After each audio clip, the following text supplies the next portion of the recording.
لا ما شاء الله نحن محظوظين يا قبل، صح؟ محظوظين اليوم احنا نزور جبل الاخضر ونشوف هذه الامطار. ما شاء الله، يعني اجواء جميله. شوف كيف يعني واحد يوقف كذا 10 دقائق يقول الحمد لله رب العالمين. اهم شيء الفواكه اللي موجوده، اهم شيء.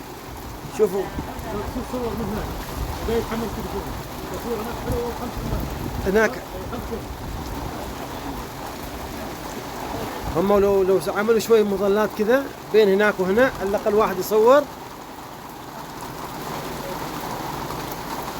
اجواء اجواء اجواء اجواء. خسران اللي ما يجي الجبل، خسران. ما شاء الله. هذا ابو الشباب قيس. كيف قيس؟